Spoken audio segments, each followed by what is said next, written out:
Hello, welcome to this week's Saturday session with Amy for Junior Cycle Home Economics, where we will be looking at sustainable and responsible living and associated exam questions. Make sure to follow us on our social media platforms. We're on Twitter, Instagram, TikTok, Facebook, and of course our YouTube channel. Check out our YouTube channel to see previous recordings from Junior Cycle Home Economics. Today's plan, we'll be looking at sustainable and responsible living. I've divided into two parts. We'll be looking at the first part first, followed by exam questions, and then the second part, and then more exam questions. The learning intentions in sustainable and responsible living one are to be able to explain what sustainable living is, to explain and define environmental terms, to discuss environmental pollution and their associated types, to outline methods of home heating, to distinguish between the two sustainable home heating methods, to explain the purpose of insulation and give examples of types of insulation used in the home, and to be able to know what a BER cert is, or a BER cert. So first of all, what do you already know about sustainable and responsible living?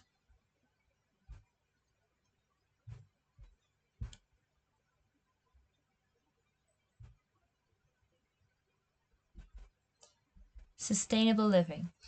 So as consumers, every time we buy and use something, we are damaging the environment. We're using up natural resources such as water, fuel, and paper. We're polluting the air, which is therefore damaging the ozone layer. We're producing waste such as CO2 and sewage.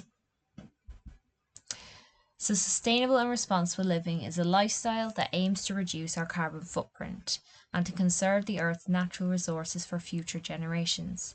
So if you were asked in an exam question to define sustainability, you would say that sustainability is a lifestyle which is trying to reduce our carbon footprint and conserve the Earth's natural resources for future generations.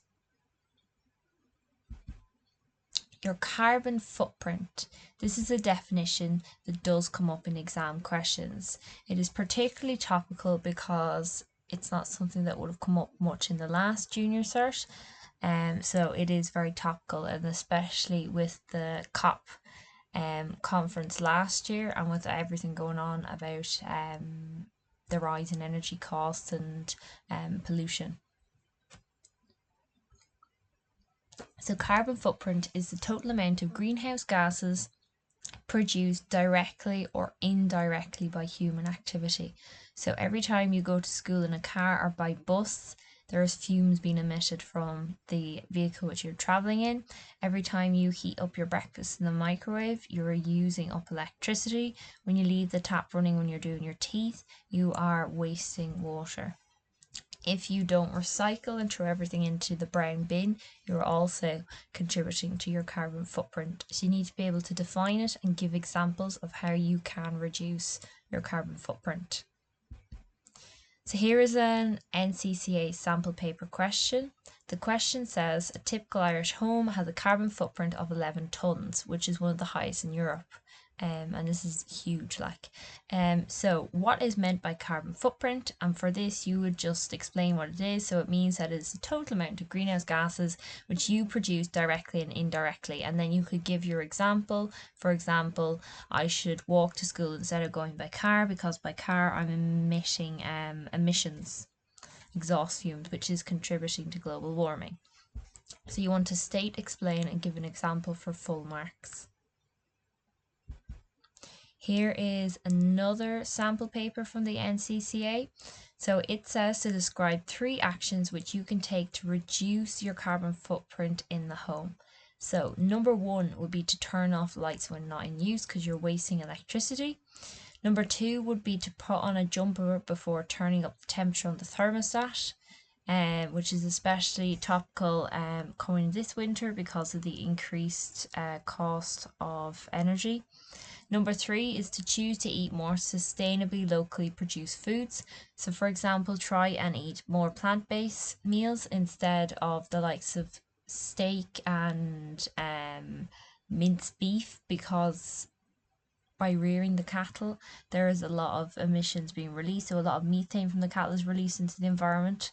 There's a lot of water used, and it's just generally not good for the environment.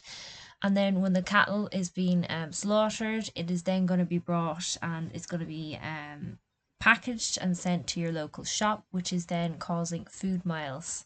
So you want to reduce your food miles and try and eat local. So pollution, the definition of pollution is any harmful addition to the environment. For example, the addition of smoke from factories and car exhaust fumes. Here is a sample paper. So we have here environmental terms on the left and definitions on the right. So we have climate change, fossil fuels, recycling, and organic waste. So if I was to look at number one is climate change and I was to read through it, so the first thing says repurposing waste into new materials to be used again. I know that's not climate change. Next one is a change in weather patterns and temperatures due to carbon emissions. So that is climate change. So I'd write one and I'd write B beside it in the table to my right hand side. So that's that bit done. Next up is fossil fuels. So I know that A isn't it. C, items that can naturally decompose over time. No, it's not going to be that. D, formed when the remains of plants and animals which release harmful gases when burned. So I do know that harmful gases is to do with fossil fuels. So therefore, where it says 2, I'm going to write number D. Recycling. So part A says repurposing waste into new materials to be used again, and yes, that fits perfectly, so I'm going to write 3A. And then finally I'm left with organic waste and number C, which is items that naturally decompose over time, and I would write that there in 4C then. So acid rain, this is something that you will learn about in junior cycle geography and junior cycle science as well. So acid rain is rain that is polluted, and what's going to happen is it is going to destroy our natural habitats, because anything which is acidic has a pH of between 0 and 6, and basically it's going to start to eat away at stuff and kill it. If you have any type of materials like limestone, which is made out of calcium carbonate, the rain is just going to eat away at it and create holes. So greenhouse gases, this is something you really need to know about for science and for home economics. So if we have a look at this picture here, we can see the greenhouse effect. So we have the sun and we have radiation or heat being emitted from the sun. And what happens is this goes and hits the earth. So when it hits Earth, it reaches about 60 degrees Fahrenheit, and without the atmosphere, it'll be about 0 degrees Fahrenheit. So some is held by greenhouse gases in the atmosphere. So there's like a protective layer called the ozone, okay? And some of this heat will escape back into space. So greenhouse gases are gases that trap heat and help to keep the Earth warm, okay? So naturally, this is good. But if we have a big, huge increase in greenhouse gases due to a build-up of the likes of carbon dioxide, which is being released because there are more humans in the world and we are breathing out our CO2. There's also a lot of more livestock which are breathing out CO2. You also have your methane, which is being emitted from cows. And so what happens is when there's too many of these greenhouse gases, they build up in the atmosphere and they cause too much heat, which is what is causing global warming. So for example, really, really hot summers in Ireland are not natural. We shouldn't be reaching extremely hot temperatures and we shouldn't be having near droughts in Ireland. So you need to be able to state, explain and give an example of greenhouse gases.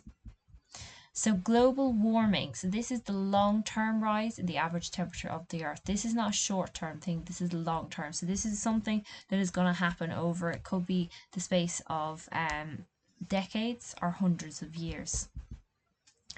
So while with your seasons, the temperature is changing, it's short term, and it's natural, whereas global warming is long term and it is not natural. So global warming occurs because there's an increased amounts of greenhouse gases. So for example, your carbon dioxide and your methane, and as we said in the previous slide, they are causing an increased temperature in the Earth's surface, which is raising the overall temperature. Okay, so this is leading to warmer atmosphere and oceans, which is then actually frying fish. Rising sea levels, which is causing certain islands and places to become flooded, especially in Ireland, we're getting flooded more every winter.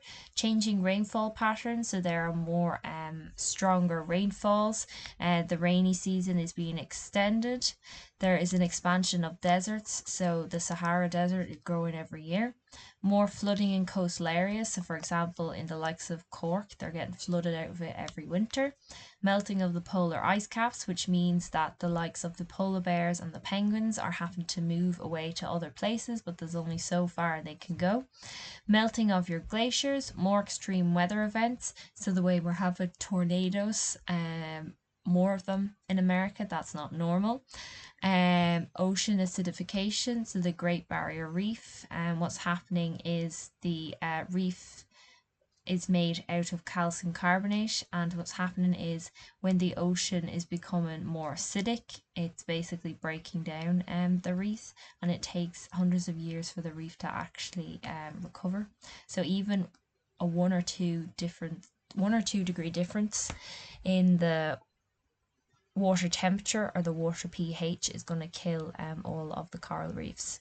So there's extinction of animal and plant species because their habitats are being taken over, or else they're melting away or being flooded. There's a food security threat for humans. They're not able to grow stuff as easily because the lack of water, too hot or not enough heat in some circumstances. So crops are failing to thrive. So for global warming, you need to be able to state, explain, and again, give an example of any of those there.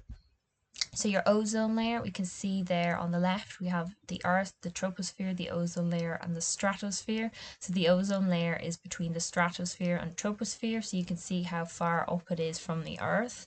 So the ozone layer protects the Earth by absorbing your harmful UV radiation from the sun, and you can see pictures there of the ozone layer. Now, the ozone layer is becoming bigger due to all of the greenhouse gases, which are basically eating away with it, which means that more of the heat rays are coming in and it's warming us up, so the greenhouse effect. Greenpeace, so this is an international organisation that campaigns for a better environment. So here is another sample paper question and answer. With here, it asks us to explain the following terms. So the word explain means that it's coming from an action verb from a long question section usually. So it means that we're looking for lots of detail and full sentences. So global warming. So global warming is the long-term rise in the average temperature of the Earth. And you could say, for example, ocean acidification, e.g. the coral reefs are starting to die, or you could say more flooding. For example, we're getting flooded the whole time in, for example, Cork. Next up is your carbon footprint. So this is the total amount of greenhouse gases produced directly and indirectly by human activity, and then followed on by sustainability, which basically means that we as humans are trying to reduce our carbon footprint and to conserve the Earth's natural resources for future generations of people to come. So that is the sample paper and associated answers. Environmental pollution. So this refers to any way in which us humans are carrying out activities which are going to harm the natural environment. So it could be something as simple as going to a cafe, getting a hot chocolate and instead of putting the lid and the cup in the bin and recycling it, you just throw it on the ground.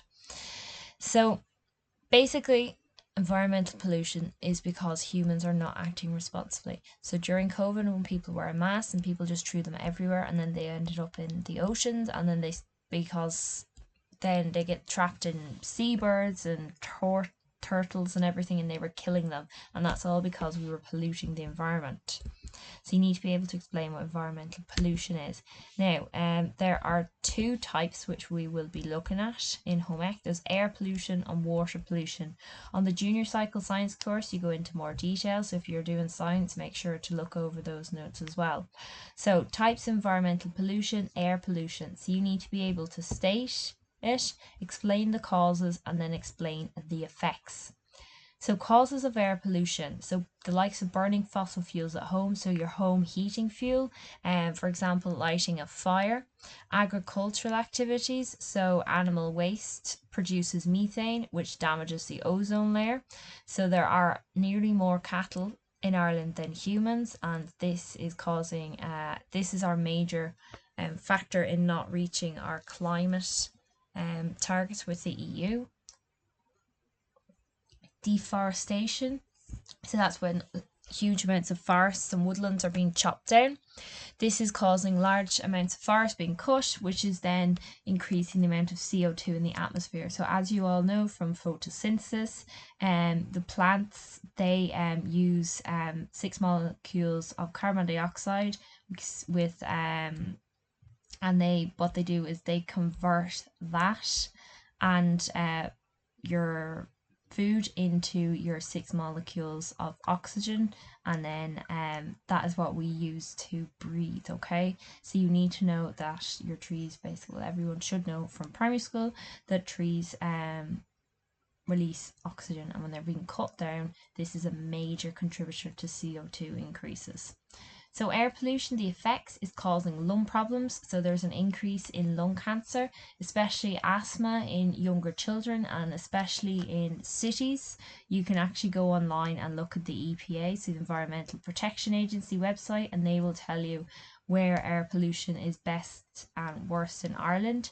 So for example, the likes of Dublin would be a lot worse off than for example Sligo, because Sligo is more rural than Dublin.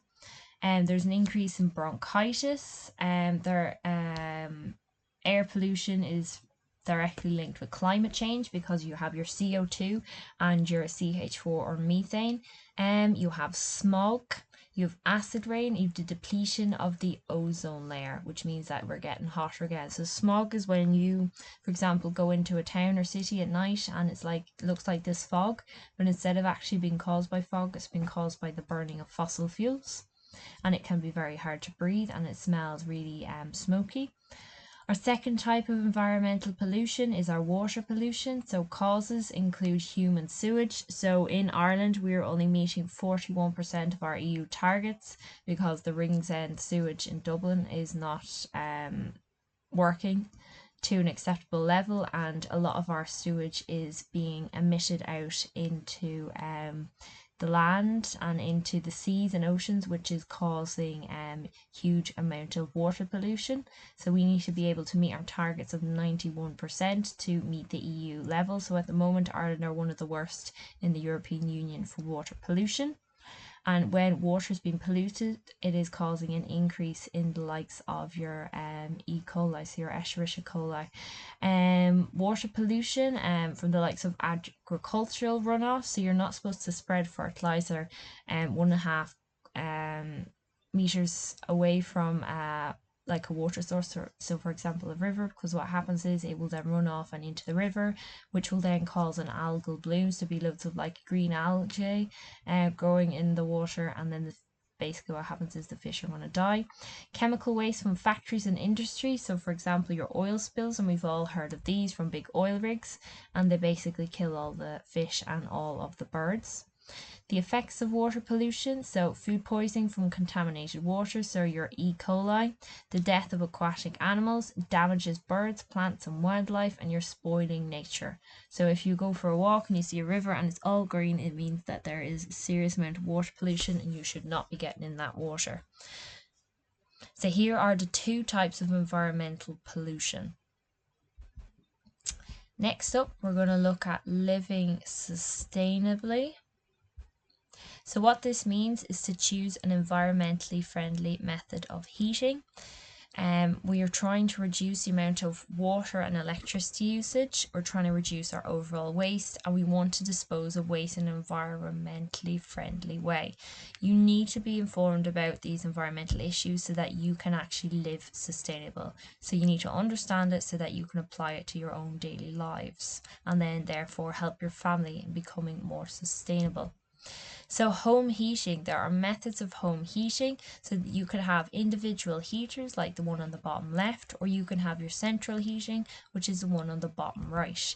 So your individual heaters are usually your storage heaters. You use them, for example, on the off-peak electricity. So for example, after 7 p.m. to I think it is 5 a.m. and the electricity is lower, but it's still using individual storage heaters is a lot more expensive than central heating. You have your gas fires, open fires, and fan heaters, which can be used for short periods of time. However, they are going to cost a huge amount of money if you have them on the whole time. You have your central heating. So what happens here is that you have water, which is heated by a boiler, or sometimes it can be a stove, but usually in Ireland we use the likes of gas or oil. So what happens is the heated water runs through the radiators and the underfloor pipes, and basically it heats each room as it goes. So the first radiator that is closest to the boiler is going to be the hottest, and the one furthest away is going to be the coolest. So basically this system provides hot water for the house as well. So if you haven't got enough hot water, then you'd have to turn on the immersion. So suitable more sustainable forms of home heating include heat pumps and our pellet boiler stoves. So these might be things that you might not have heard of. You may have heard of heat pumps if you are living in a new house. So heat pumps is a heating system, and it uses a relatively small amount of electricity. So it pulls heat from one source to another. It can be connected to an outside fan, and basically what it does is it pulls the heat from the outside, from the air, and there are two rods under the ground which then pull the heat from the ground into the house, or there can be two rods placed in running water, and they then are using your hydroelectricity, which pulls the energy from the water. So the heat pump will use this heat energy to heat radiators or underfloor heating systems and to provide hot water for the house. However, you are going to need to use electricity to use this, and while it is a relatively small amount of electricity, whilst at the moment we have an increase in the cost of electricity, people are going to notice a sharp increase in their heat pump bills, but when this drops again it will be more sustainable and cheaper, but it is a lot more sustainable and better for the environment than the likes of your oil heating system. Our second sustainable form of home heating is our pellet boiler stoves. Okay, so your pellets are these little things down the bottom right, so they kind of look like your bran that you get in your cereal, or they also look like chicken feed.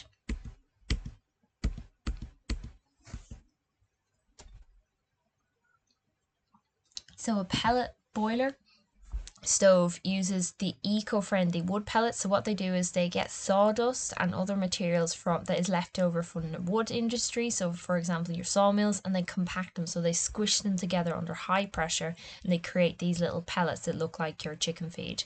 So the pellets are automatically fed into the stove from a large storage container. Okay, and then as the stove heats, it heats the water, which then pumps it around the house to the radiators and the underfloor heating systems if you have them. The stove will also provide hot water for the house. Now, if the stove is not on and not being fired up with your pellets, you're not going to have heat and you're not going to have hot water. So therefore, it may not be suitable for the summer months. Other methods of sustainably heating the home. So you could fit rooms with a thermostat. So basically what that means is that all of the rooms will be kept at the same temperature, so a lower temperature. And you can choose then if there's certain rooms which are colder, like your bedrooms, and if you want to have them at a cooler temperature, and this will reduce the energy cost, because usually in your bedroom you have like a duvet and a blanket, so you might not need it to be as warm. You can turn off the heat in rooms that are not being used. So if you have a spare room and no one's sleeping in it, turn it up, turn off your heating in there. Heating systems, you can actually control them by your phone. So you could be in another, on your way home from the shops, and you want to turn it on, so you can turn it on so that it's not on constantly but only on from when you actually require it. And when the heating's on, you should obviously keep your windows and doors closed, okay, because otherwise it is going to escape the heaters. You should make sure that your house is well insulated. There are home grants available from the government to update your house. You should make sure that you are not using the likes of a dryer the whole time to dry your clothes, and try and dry them inside in the heat on your clothes rack. So these are just some other examples of methods which are more sustainable for heating the home. Here's a sample paper. So it says D part I, outline 2 ways to save energy when heating a sitting room. So for this you are looking for full sentences because it says the action verb outline. So my first sample answer is part 1. You should fit rooms with a thermostat so that the rooms can be kept at a lower temperature when there are, for example, your bedroom, so you want it to be a bit cooler, and this will reduce energy costs. So if you have a look there up at the picture, there's an example of a thermostat. You should also keep all the windows and doors closed so that your heat doesn't escape unnecessarily. So think of examples which are relevant to you. Here is another SEC sample paper which is very similar questions. So whilst this hasn't come up in the actual paper in 2022, it does come up very frequently in the sample papers. So this one says the family living room loses a lot of heat in the winter. Outline 2 ways to reduce the heat loss from the living room. So we could say, for example, there you could make sure to close the windows and doors. You could put curtains across the windows so that the heat is not escaping unnecessarily. You could, for example, put in a pellet fired stove so that you have constant heat going throughout the house. You could have a thermostat in the room. So there's loads of different ways you could reduce your heat loss. So insulation, the big blocks of pink stuff there are called insulation, and they are made out of fibers. So it's a material which is used to stop heat coming in or out of something. So it's in all of your walls in your house, and then they have plaster over it, and then they paint over that. It's also, if you go up into the attic, you will more than likely be able to see it, as it more than likely won't be plastered over. So good home insulation is really important for sustainable living. If a home is really cold, it more than likely means it is badly insulated, which means that you're going to have the heating on a lot more, which therefore means you are increasing your fuel costs, which means you're not living sustainable. Your windows, your walls, your roofs, your floors and doors should all be insulated with materials that are bad conductors of heat, okay? So they're not going to be basically meaning that you're going to have the heating on the whole time. Conductors is something you learn about in junior cycle science. So your bad conductors don't easily let the heat through them, okay? So examples of bad conductors include air, fabric, fiberglass, and your polystyrene.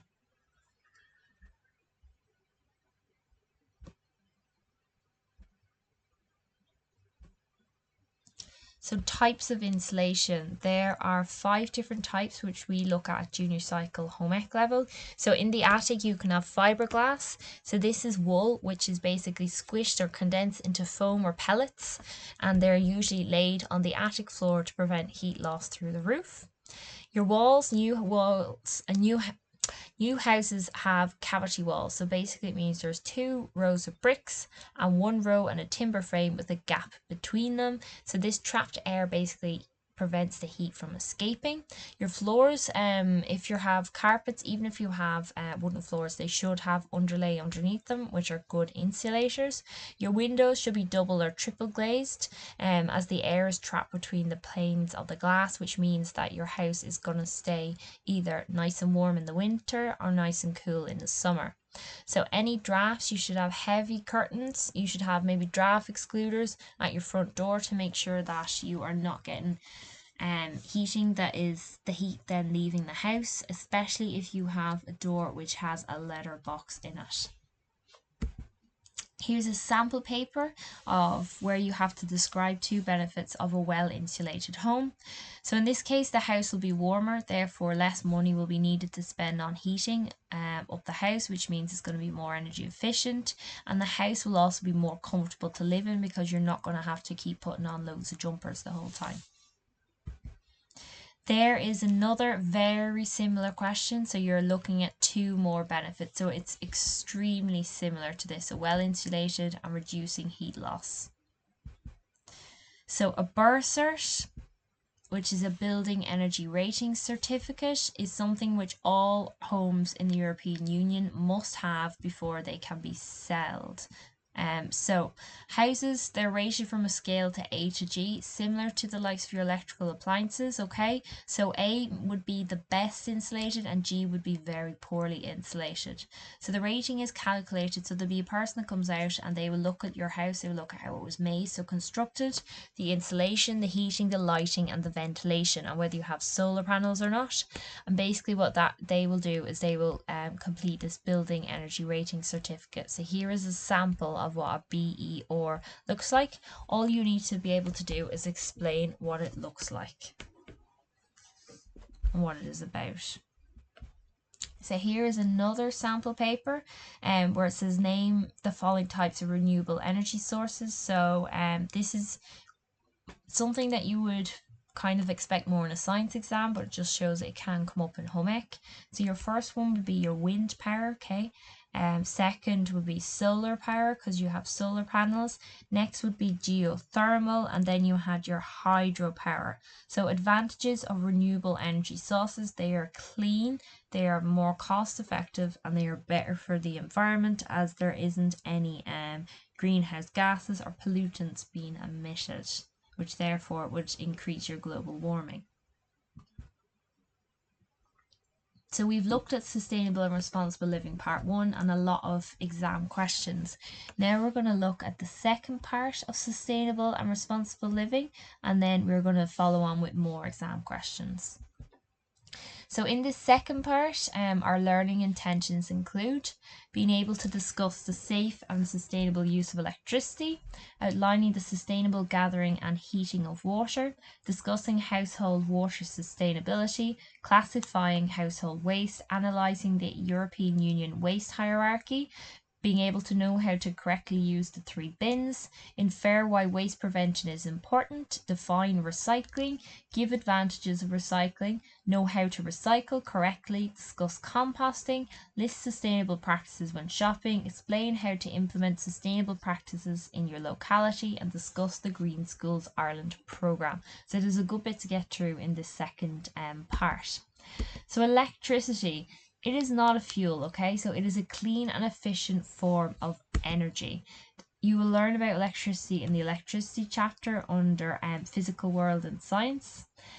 So some electricity is generated from fuels, for example, your non-renewable sources, so your coal, gas and oil, and some is generated from water and wind, so your hydropower and your wind power, and these are renewable sources of energy. So as electricity enters a house, it comes through the service cables, so you will have cables that go through a sealed fuse box, okay? So the fuse box is usually located in the likes of your cloakroom, and what this does is it then records the usage. So some houses have a second meter, which is becoming more popular now, which records the off peaks of the night rate. So you can get cheaper electricity at night, which is why your parents and guardians might do the washing at night instead of during the day. So what happens is it then passes into a consumer unit that contains the main switch, okay? This can be turned off if there is an electrical fault or if any repairs are being made.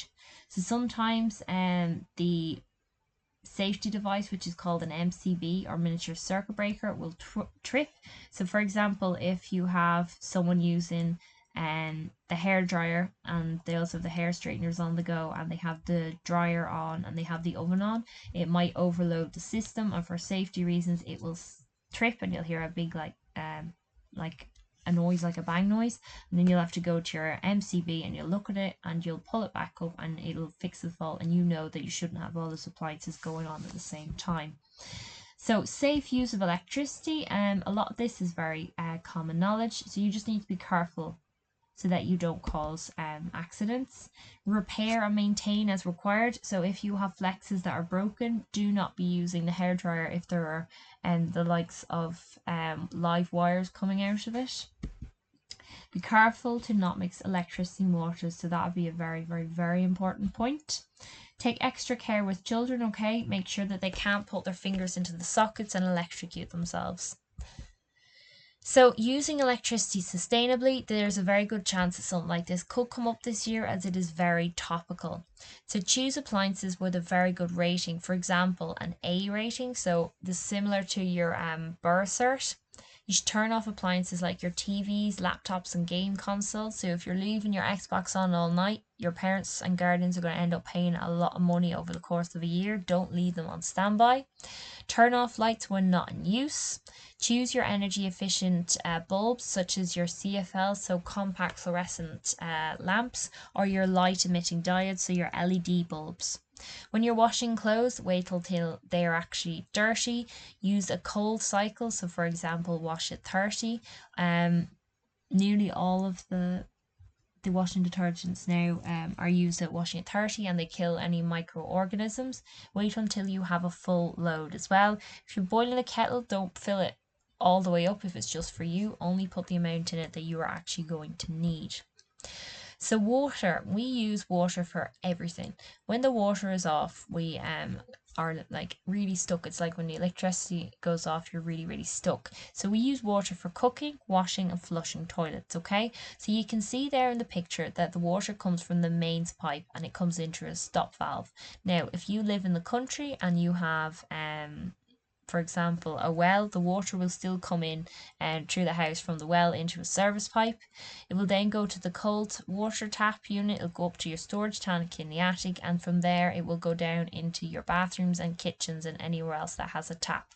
So there are more sustainable ways of gathering and heating water for the home. So the sustainable gathering and heating of water. So rainwater harvesting systems can be installed to collect water from hard surfaces such as the roof. So this came up as part of a short question. It was actually short question 9 in the current junior cycle exam in 2022. It was answered very well. Rainwater is stored in the tank and can be used for flushing toilets, washing cars and watering gardens. So you can see a picture there from the left. Heating water sustainably, so it is becoming more popular that we're installing solar panels in Ireland because there are grants, and they are increasing the rates of grants, and you can also get green energy loans from the credit unions as well. So the heat basically is converted from solar energy to heat energy, which then heats up your water. When you're using water sustainably, turn off the tap when you are washing your teeth or shaving. Only flush the toilet when necessary. Have a shower instead of a bath, and do not spend 20 odd minutes in the shower. Wait until you have your full load of washing, and that if you are using the dishwasher, use it when it's full. Fix any dripping taps or leaking toilets in your home, because this will contribute to a hell of a lot of water waste. Place a base in the sink if you're washing vegetables, and use this for watering your plants. You should water plants in the evening, because what happens is the stomata underneath the leaves during the day, what they're going to do is they're going to cause an increase in evaporation. So you want to water plants in the evening and when there's not lots of sun out during peak times, like between 12 and 3 during the day. So the basically key thing is there, water plants in the evening. Waste management. So it's actually your local authorities, the county council, who are responsible for your waste management. So your organic waste is the likes of your biodegradable food, okay? So this breaks down over time. Now, it's not going to break down over the space of a day or two. It's going to take a couple of weeks, okay? So this is, for example, your sewage and food waste. Your inorganic waste is stuff which is not biodegradable. So it's not going to break down over time. It can be recycled. So it means you are breaking it down, but with help. And this is, for example, the likes of your glass, plastic and metal, which you usually bring to your, like your bottle banks, which are usually found outside the likes of primary schools. So we'll be looking at the EU waste hierarchy over the next couple of slides. This may be something which is very new to you and definitely wasn't in the last junior cert course. It is new to this course. So this is your European Union's preferred way of dealing with European waste. So everyone in the European Union follows this waste hierarchy. So the first thing that they look at is preventing food or any type of waste, okay? So what they want you to do is to only buy what you need. Don't throw waste into household bins. So they're looking at people to compost.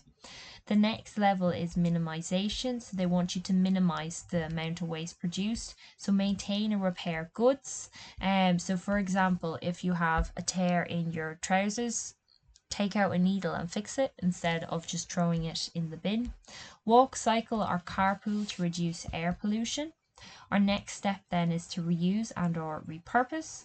So you're reusing waste for the same or other purposes. So for example, reuse plastic bags and containers. So for example, in my home ec class, we would use the likes of your old roses, chocolates, and we'd use old Chinese containers, and we would use those to bring food in and out of school. You could donate clothes, furniture, or other household products to the likes of charity shops. Our next step is to recycle. So this is when something is processed to make them into new products. So you should only put in clean stuff, which is important to note. So the likes of paper, cardboard, cans, plastic boxes, and bottles into household recycling bin. You might notice that it's becoming more popular to get recycled paper in your copybooks. The next step is energy recovery. So this is to produce energy from waste disposal. So waste disposed in landfill sites, it produces a gas that can actually be used for heat. So incinerator plants, they must produce energy used in industry and homes. And finally, your last step is disposal. So this is where waste is buried in landfill sites or an incineration plant. So that would be the last step and the step in which the European Union does not want us to reach. So I would recommend being able to draw out the EU waste hierarchy, and then if you can state it, then you can explain it and give examples for a full answer. So here is an example of a sample paper where it looks at the benefits of waste management for the environment. So by not wasting, for example, the likes of food, it means that you are preventing it from being thrown into, say for example, the brown bin. Instead you're using it up. So for example, if you have if you've not eaten your whole big bottle of yogurt, instead of throwing it in the bin, you could use it to make the likes of muffins, okay? If you have again a hole in some, say your trousers or something, darn it and fix it instead of throwing it out. So you should know this from home. It's something that most schools do use as well. And I know in my home ec room, we would sort out the bins as well. So the likes of your green bins, you need to be able to know what goes into them. So for example, paper, newspapers, phone books, steel and food cans, your aluminium cans, juice and milk cartons, clear, clean plastic film. So your soft plastics. Your black bin is your general bins, okay? So the likes of nappies, animal waste, tin foil, ashes, candles, plasters, broken plastics. Your brown bin, your kitchen food scraps, out-of-date food, eggs, dairy, grass, clippings and leaves, and the likes of your cut flowers and plants. So you would need to know this because this does come up a lot in the short questions. So waste prevention not only is good for the environment, but most humans do care about their pocket and their money more than the environment, so they will be glad to know that it will save them money. So what you should do is only buy what you need. So if you only need one apple, don't go buy a pack of 6. And if you are buying the pack of 6, use them for something else. So maybe make stewed apples and put them in the freezer. You should compost organic waste like your vegetable peelings, your fruit and garden waste. You should think before throwing anything away. So can you actually use it for something else? So say if you have a top you don't want anymore, can you reuse that and turn that into a cushion? Buy products that don't have unnecessary packaging, so the likes of your loose fruit and veg. You should use your lunch boxes for sandwiches or salads instead of putting them in the likes of your cling film. So here's an NCCA sample paper, okay? So it says what is meant by the term food waste, and what you would say it's when you dispose of food which could be consumed unnecessarily, okay? So for example, and not eating a whole apple, binning it instead of chopping it up and having it with yogurt as a snack later. So you're thinking of examples which are relevant to you. Here is another NCCA sample paper. So it says to recommend 2 changes a household can make to reduce food waste. So number 1 would be to make a shopping list, okay, to avoid impulse buying so that you are not buying stuff that will not be eaten and could end up as food waste. If you have lots of food, okay, try and preserve it. So for example, if you have loads of apples growing on your tree in the autumn, stew them and freeze them and use them throughout the year. This is the recycling logo, so the 3 hours, you will need to be able to draw those and explain what they mean. So this means to change waste into reusable material. Most household waste can be recycled, and you just need to look at the food label on, or the label on any of the things that you have in your house and see if it is recyclable. So when veg peelings and garden waste are composted, the nutrients can be returned to the soil. The likes of your glass containers, paper and plastic can be recycled. Batteries can also be recycled. Usually you can recycle these to your local recycling bank or to the likes of Aldi or Lidl. Clothes can be recycled or given to charities to be reused. Your empty ink cartridges can also be recycled, so they should not be binned. Energy efficient bulbs can also be recycled in the likes of your local county council recycling centre. Some charities will take mobile phones and old pairs of glasses to try and raise money, especially for those people in third world countries. Here is an example of household recycling list. Now this does get updated every couple of years, so please do check it out and see if your basically refuse provider does actually recycle all of these things. So you have your rigid plastics, your tins and cans, and your paper and cardboard. So advantages of recycling: it reduces the amount of waste going into landfills, it reduces the use of raw materials such as metals, it creates jobs, lowers costs, and basically it's making the environment much healthier, and it looks better because reducing litter and pollution problems. Your composting, so what this means is when you get organic matter and you put it in a compost heap. So usually it could be just an area in your garden that is fenced off, or it could be an actual compost bin which is plastic, and you put the food into it and you put a lid in it so it doesn't smell. What happens is the microorganisms, so your fungi, your bacteria and your yeast and little microorganisms like little snails and slugs basically break down the food and turn it into compost, which is really good for growing flowers and plants. It can be done at home. You can use any kind of vegetable or plant based peelings, and even when you're cutting your grass you can put the grass clippings into it. Here is an example of a question. So it says the items, and then you have to tick whether it's suitable for composting or not suitable. So your carrot peel would be suitable, as would your your tea bags. You would actually have to have a look at the box and see if they are, but most of them actually are compostable. Your cling film is not suitable. Paper egg carton, depending on what's in it, it may or may not. Your grass trimmings are. Broken glass is a no, as is tin foil. Here is a way where we're looking at environmentally friendly alternatives. So instead of using cling film, you could use beeswax strips. If you don't have beeswax wraps, you could just get some cotton and fabric, cut it into circles and put some beeswax pellets on it. Put it in the oven for a few minutes, let it melt, and you have your own beeswax wraps. Instead of using plastic straws, you could use paper or metal straws, which would be reused. Baby wipes, you could cut flannels into squares to use, or you could just buy the plastic-free natural baby wipes. So I know, for example, Aldi does sell wipes that are biodegradable. So sustainable practices when shopping. You should avoid buying over packaged products. You should choose biodegradable detergents and packaging. You should buy ozone friendly or environmentally friendly products. So instead of buying your Lynx spray cans, you should be buying a roll-on deodorant. You should buy fruit and veg that's in season and locally grown.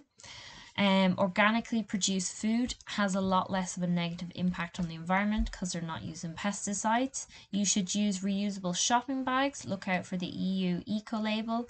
Reduce your car trips, okay, so buy in bulk, and choose energy efficient electrical appliances with a rating of an A or a B. This is what the EU eco label looks like. You might recognize this. You regularly see these products in the likes of Tesco and Dunnes. So sustainable practices in your area. So first of all, don't litter. Organise or help with cleanup projects or anti-litter campaigns, or join your local tidy towns. Use your recycling facilities for glass, cans, plastic, paper, batteries, your phones and ink cartridges. Report any illegal pollution or dumping to your local authorities, so this is your county council, and people do get brought to court and have to pay huge fines. Get involved in your green school project in school. Instead of going to school by car or bus, walk, cycle or use public transport. This is what this Green Schools Ireland logo looks like. So it's a programme run by An Taisce, and it's supported by your local authorities, your county council. They look at 7 particular areas, so litter and waste, energy, water, travel, biodiversity, global citizenship, so they look at litter and waste, and they look at global citizenship, energy. So green flag is awarded to the school after each theme is completed. Here's another sample paper. So they have newspaper, and you have to be able to either put it in the home refuse bin, organic, compost or recycling.